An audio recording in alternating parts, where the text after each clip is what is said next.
Good afternoon. Today we're going to do Glenfarclas 105. 60% alcohol by volume, which stands to mean it's 120 proof. Cask strength 105 is what they call it. Glenfarclas 105 cask strength. There's no mention about chill filtering, coloring added, age, none of that's mentioned. It's just a high strength Glenfarclas. I've had several Glenfarclases on here in the past. This is a neck pour. I wanted to get that started off of there so I didn't have to do it for you guys. Sometimes that takes more time and it's really worth it. I do like to mash those edges down so it doesn't catch too much spill. Moment of truth. Because I've had several corks, a couple of corks in the past of Glenfarclas that's given out on me. All right. I do like Glenfarclas stuff.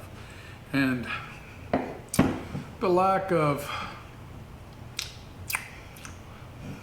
I don't know, lack of information doesn't bother me. That's mostly what you're going to get with Glenfarclas. A little coloring and a few other things along that nature. No, you usually get an age statement, but you're not going to get with this. But coloring and chill filtration, I don't recall. They may have one or two on there that's mentioned that maybe that you can purchase. Most of my experience has been it's not mentioned on the bottle. Let's give it just a second here to sit. Glenfarclas they make less expensive, I guess. You can buy older generations, or not generations, but older age statements of Glenfarclas at less than prices you get at other distilleries. Excuse me, I already got the whiskey burps going and I ain't even started it yet. Had a ham sandwich earlier today for lunch, so must be the ham sandwich. So anyway, let's go ahead and get started in it. I don't want to wait too long. I like wasting you guys' You can get your nose in there pretty good for 60%, or 60 proof, or 60% ABV, 120 proof. Lots of caramels, heavy, dark vanillas and caramels. Lots of vanillas and caramels in there. Touch of peach. Maybe it's because it's summertime and it's hotter than blazes outside.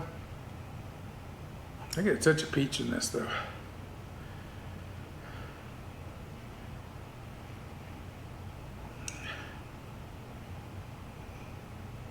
And a slight sherry influence. A little of those baking spices.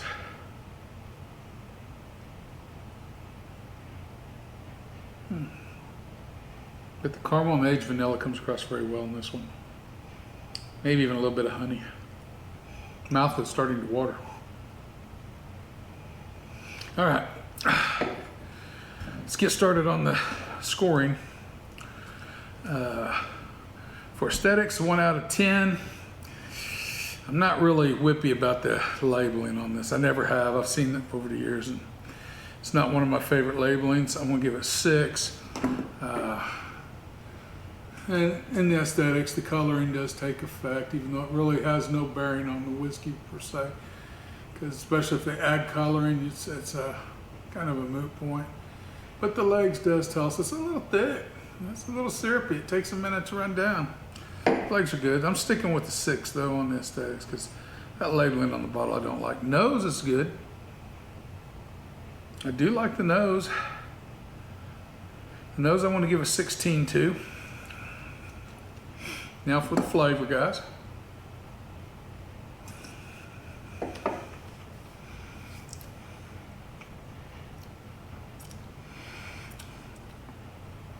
Bit hot up front.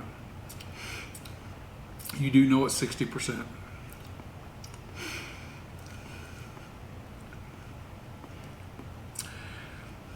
That vanilla and caramel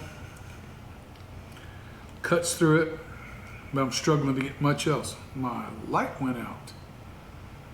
How strange. We'll just have to deal without the light. There's apples. Apples in the background coming around. Cinnamon apples.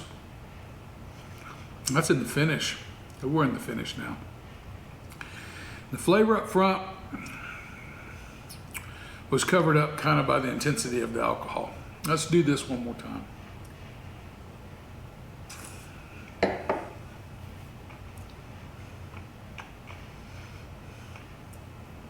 It does have some body.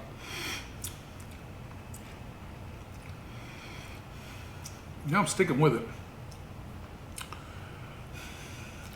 Aged vanilla. That caramel. Again, I have to go with even a note of honey in there. Not very broad. Cinnamons. Cinnamons are coming through very well. A little bit of date. But then the apples kick in. As we're going into the finish, it's cinnamon apples all the way through the finish. Finishes decent. Mouth feels good. It's got an oily mouthfeel. So let's go flavor-wise. It's so intense up front. Maybe a little water would help. I don't have no water with me, so I'm not even going to go there. But even though the 60% announces itself, there's still something. The more I will sip on this, the more I will get through that initial alcohol surge. But I'm still can only give it a 14 on the flavor. I just can't go past a 14 on that.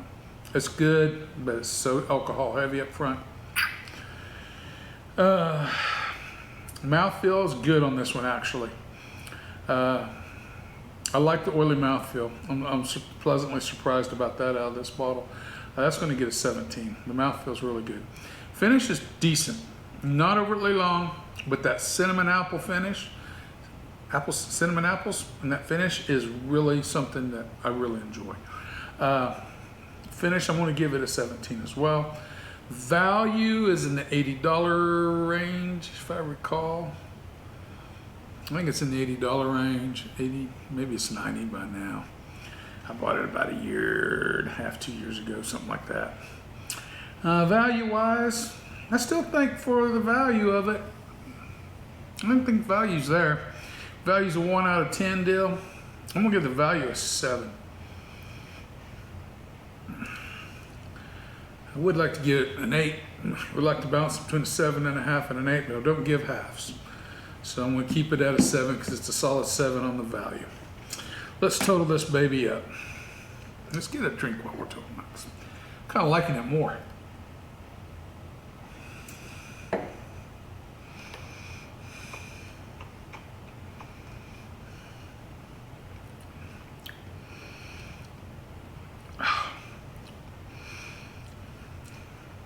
This is a winter drink. This is in the middle of summer, but this is a winter drink. 77 out of 100.